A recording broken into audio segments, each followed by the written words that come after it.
সামান্য কিছু টাকা উপার্জনের জন্য কলকাতায় এসেছিলেন এই দুজন, অর্থাৎ মুর্শিদাবাদ এবং হুগলির যে দুজন শ্রমিকের মৃত্যু হয়েছে রাজমিস্ত্রির কাজে তারা এসেছিলেন এবং তাদের পরিবারে এখন শোকের ছায়া। তাদের পরিবার ভাবতেই পারছেন না কিভাবে তাদের পরিবারের মানুষটি চলে গেল। কি বলছেন পরিবার শোনাবো।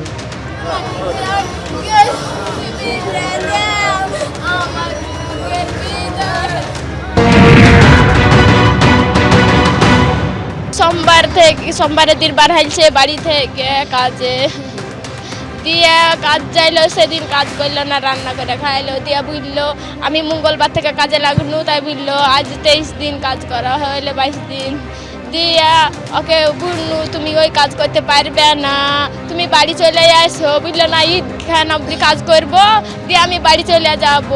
6টার দিকে ফোন করলো, 9টায় অব্দি কথা বুঝলো আমার সাথে। সেদিনকে জানতে পারছি সামনের বেলায় ফোন করেছিল রোজার খুলে, আর ফোন করেনি আমাকে। শেষ কবে কথা হয়েছে? সন্ধ্যাবেলায় পরশুদিনকে হয়েছে, আর ফোনে কথা বলেনি রে। তারপরে কখন জানতে পারলেন? তখন আবার রাত্রে জানতে পারছি। তখন থেকে ফোন করেছিলেন? ফোন করেনি, আমার শাশুড়ি ফোন করে বলছে এরকম এরকম বিল্ডিং ভেঙে গেছে, ওদের আমি শাস্তি চাই, আমার ছেলেদেরকে কে দেখবে, কার কাছে দিয়ে গেল, আমার জন্য আমার কিছু নাই, যে আমি কি করে ছেলেদেরকে মানুষ করবো, কার কাছে রেখে গেল, চলে গেল, আমি কি করে মানুষ করবো ছেলেদেরকে, কান দিয়ে রেলে উঠা। সরকারের কাছে কি চাইছেন? সরকারের সাথে সাহায্য করে রেলে দিবে।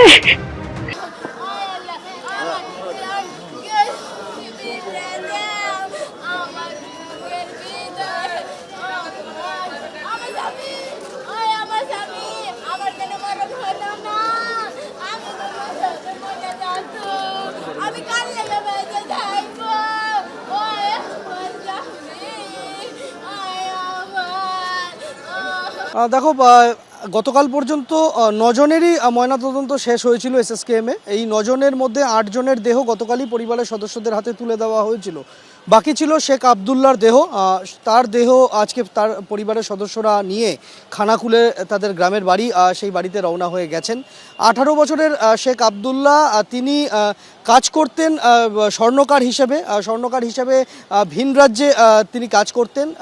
ঈদের কারণে তিনি বাড়িতে এসেছিলেন এবং ঈদের ছুটিতে বাড়িতে থাকবেন সেই পরিকল্পনা নিয়ে তার আশা, এবং বাড়িতে এসে রাজমিস্ত্রি হিসেবে কিছু টাকা উপার্জনের জন্য তিনি খানাকুল থেকে কলকাতায় এসেছিলেন। কলকাতায় যে নির্মীয়মান বহুতলে কাজ করতে তিনি গিয়েছিলেন সেই নির্মীয়মান বহুতলটাই ভেঙেছে, সেটাতে চাপা পড়েই তার মৃত্যু হয়েছে। তার এবং তার পরিবারের আরেক সদস্য, তারা দুজনে এসেছিলেন।